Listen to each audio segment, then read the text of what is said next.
Welcome to today's deep dive. I want you to just think for a second about exactly how much content you've already consumed today. Oh, yeah. It adds up fast. It really does. Seriously, just take a second and tally it up in your head.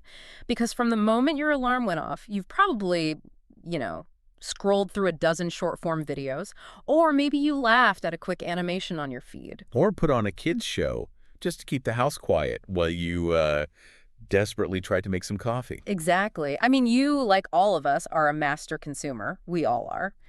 But what if we flip the script on that? Right. What if that device in your hand wasn't just this screen for watching things that other people made, but actually a complete all-in-one production studio, something that could build your own library of content?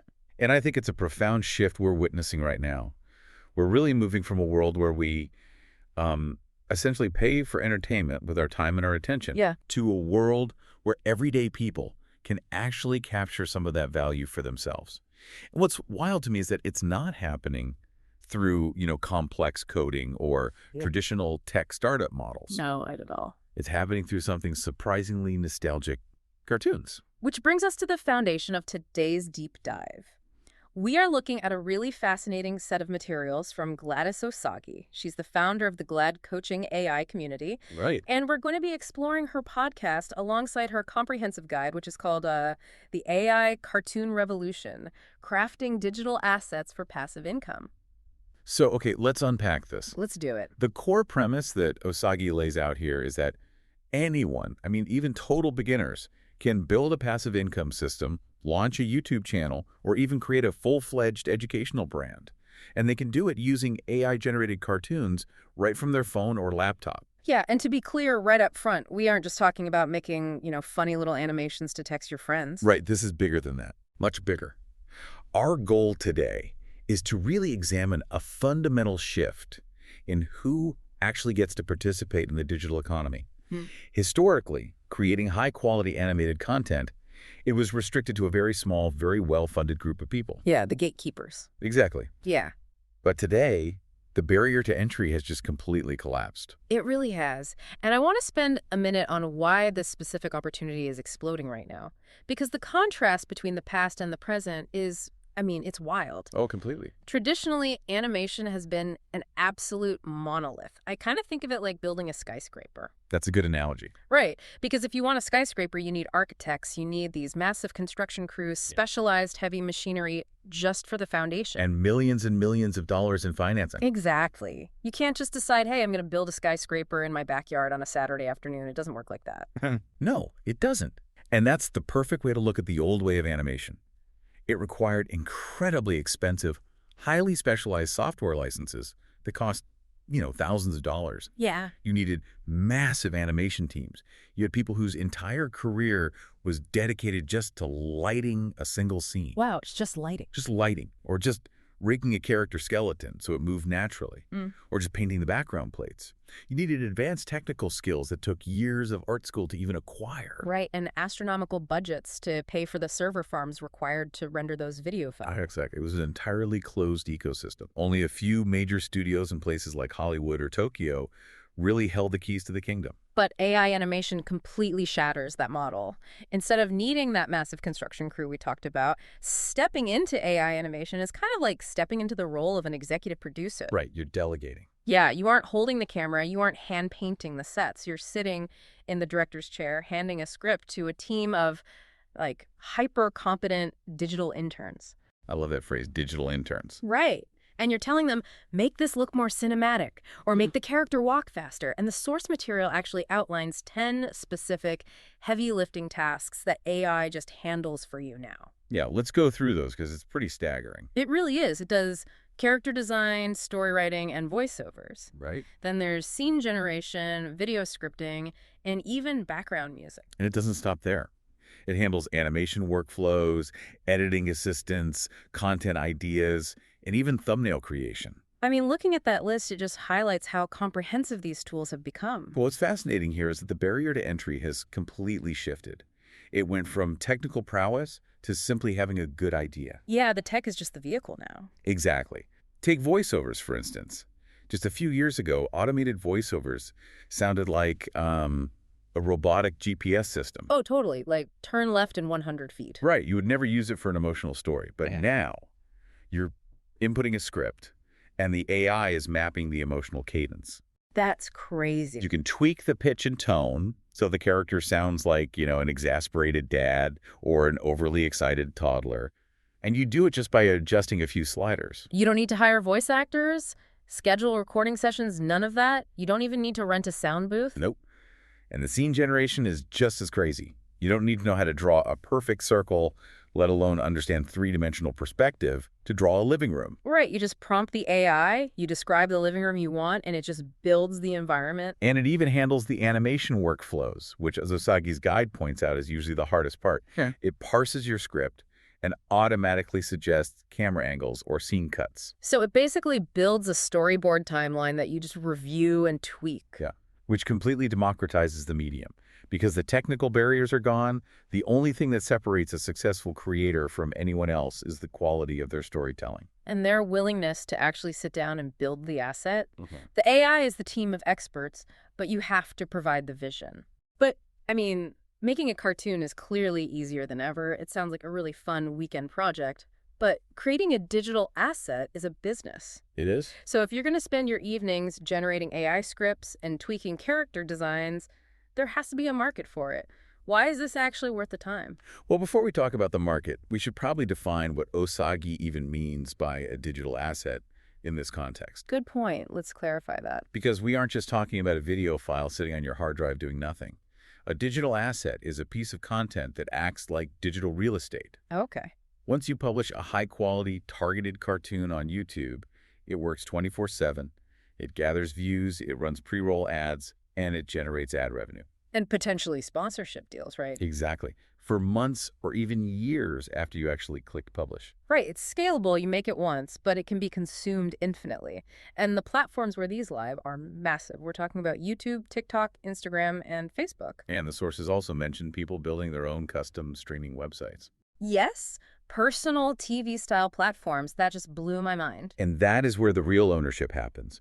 Instead of just relying on YouTube's algorithm, creators are using white label video players to build their own subscription sites. They're essentially launching their own micro networks. That's exactly what it is. They own the audience data, they control the subscription fees, and they aren't at the mercy of sudden platform changes. You are just bypassing the traditional networks entirely, but here's where it gets really interesting.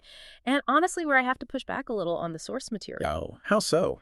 Well, the genres listed in Osagie's guide are wild. I totally understand kids' educational cartoons. That makes sense. Sure. AI-generated bedtime stories. That makes perfect sense, too. Parents always need new bedtime content. Bible stories, sure. But then the list goes on to include news channels. Yeah. Financial literacy cartoons, motivational animated stories, relationship story cartoons. Are adults actually sitting down to watch a cartoon about relationship advice or the daily news? I know. It sounds totally counterintuitive at first. It really does. Because we are culturally conditioned to associate cartoons with childhood. We just are.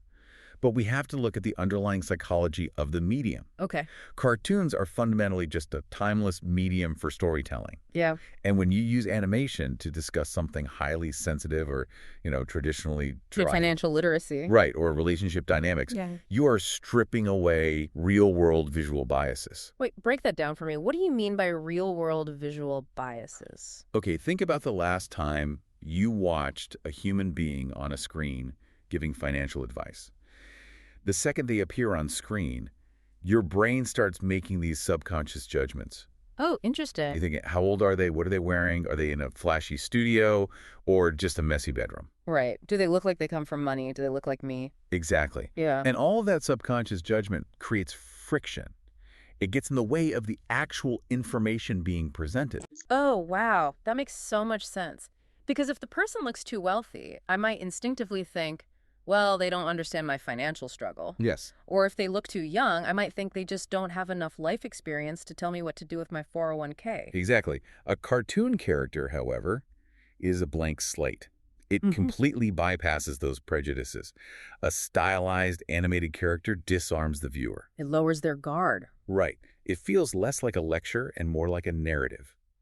It allows adults to absorb complex, dry, or sensitive topics highly effectively. Because they aren't instantly judging the messenger. Exactly. A comedy skit animated with AI can deliver a punchline just as effectively as live action.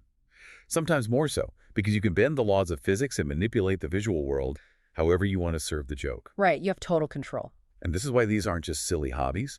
They are highly targeted digital assets serving very specific niches with massive adult audiences. Okay, I see the vision now.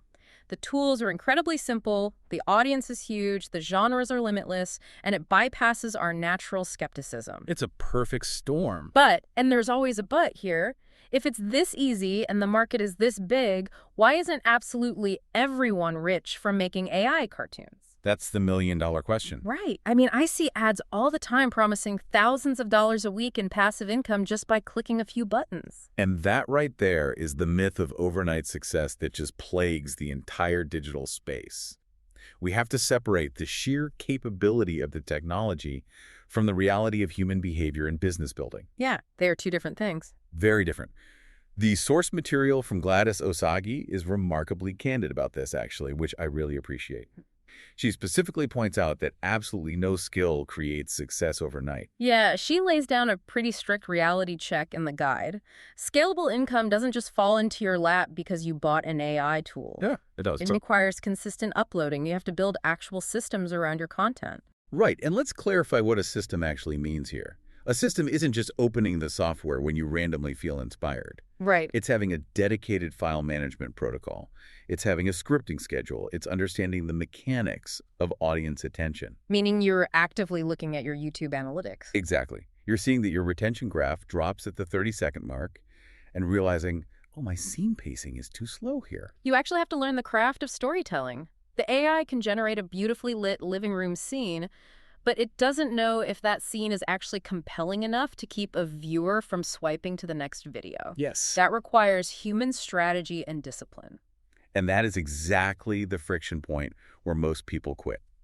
Access to tools is really only half the equation. Yeah. You can give someone the best AI software in the entire world, but if they hit a wall... Like they get frustrated because their character's lip sync is drifting off the audio. Or they just face the sheer terror of the blank page when trying to write a script. They will close the laptop and never open it again. Tools without support are ultimately useless. Hold on, let me jump in here. Because you say support, but I'm kind of skeptical. Okay. A lot of these online courses or communities just end up being glorified Discord servers where like 1,000 beginners are blindly giving each other bad advice. How is this setup Osagie describes actually different? If we connect this to the bigger picture, Yeah. the Glad Coaching AI community seems acutely aware of that exact problem. Okay. The guide emphasizes that their model isn't just about uploading a bunch of static tutorial videos, charging a fee, and disappearing into the ether. Right, the typical course model. They don't do that. They run specific implementation meetings every Monday and Thursday. And these aren't just motivational pep talks, right? Like, you can do it, guys. No, they are highly tactical. These implementation days serve as forced accountability and a live safety net. Members bring their actual real-world roadblocks to these meetings. Give me an example. So maybe someone is struggling to get the AI to maintain character consistency across different camera angles. Or maybe their monetization application was flagged by YouTube and they don't know why. So they just jump on the call. Yeah. They get on these Monday and Thursday calls to ask questions, share their screens, get clarity, and receive practical guidance from people who have actually solved those specific issues. That completely changes the dynamic. It takes it from a solo, really frustrating struggle in your basement to a collaborative effort. It does. Because fixing a broken voiceover on a Thursday morning isn't just about saving one YouTube video. It's about building the muscle of troubleshooting. Yes. Once you learn how to overcome those roadblocks, you go from an overwhelmed beginner to an actual digital asset manager. Exactly. Learning a modern digital skill is fundamentally about navigating the inevitable roadblocks. When you have a structured community to guide you, you learn how to troubleshoot efficiently, how to optimize your workflow, and eventually how to actually monetize the asset you've built. But fixing those voiceovers and troubleshooting those algorithms, it really points to something deeper. What do you mean? Well, zooming out, learning to troubleshoot these systems changes your fundamental relationship with technology itself, which brings us to Osagie's ultimate goal in this material. Right. We've talked a lot about the personal financial gain so far, like passive income, building a brand. But there is a much broader, long-term societal impact here that I find deeply compelling. It's a huge part of her philosophy. It's about digital empowerment, specifically for the next generation. Who are we actually building these skills for? And this is perhaps the most critical takeaway from the entire guide. The knowledge of how to build these digital assets isn't meant to be hoarded.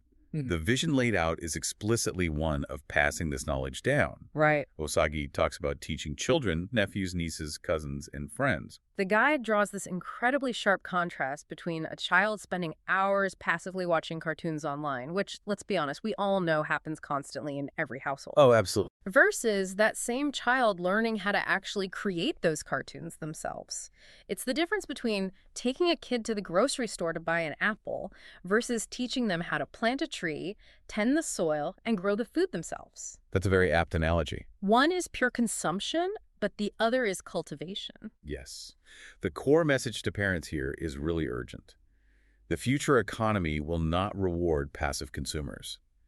The digital landscape is shifting so rapidly that simply knowing how to navigate an app that's no longer a competitive advantage. No, everyone can do that. The economy will specifically reward creators, problem solvers, storytellers, and those who deeply understand how to leverage digital systems to produce value. It's about a family sitting around the laptop, coming up with a story together. The kids are pitching character ideas, they're generating the visuals together, they're learning how to pace a narrative. Right. And they are building a digital asset as a family unit. They aren't just sitting in separate rooms, staring at separate screens, isolated by different algorithms. They're collaborating on a highly relevant modern skill. This raises an important question for anyone listening right now. Yeah. How are you defining screen time in your house? Is the device just a pacifier used to buy you an hour of quiet? Are you inadvertently cultivating consumers who will spend their entire lives reacting to what other people make? Or are you actively digitally empowering the next generation to be the architects of their own content and, by extension, their own digital future? That is a heavy but incredibly necessary question to sit with. And it really brings this whole deep dive into focus. We started by looking at how AI has completely shattered the traditional animation monopoly. Right. The exclusive multi-million-dollar skyscraper of the old Hollywood studio system has been replaced by intuitive AI tools that allow anyone to step into the role of executive producer and build entirely new worlds. And we explored the surprisingly diverse market for these digital assets, moving way beyond kids' content to include adult niches like financial literacy and relationship advice. Yeah, seeing how animation fundamentally bypasses human visual bias, making it a highly effective vehicle for delivering complex information. And we tackle the necessary reality check, too. The understanding that a digital asset is a business. Passive income isn't magic. No, it requires dedicated systems, consistency, an understanding of audience retention, and most importantly, the active support of a community. Like those Monday and Thursday implementation meetings. Right, to help you survive the inevitable roadblocks of the creative process. And finally, we looked at the ultimate goal, shifting ourselves and our families from a mindset of consumption to a mindset of cultivation. It is a profound leveling of the playing field, and it leaves us with something incredibly exciting to consider. I'm listening. If AI tools now allow absolutely anyone from any culture, any background, anywhere in the world to instantly animate the stories in their heads with studio-level quality, what does the future of global storytelling actually look like? Oh, wow. When we are no longer limited to the few highly filtered stories greenlit by a handful of executives in boardrooms, will we see an absolute explosion of entirely new cultural myths,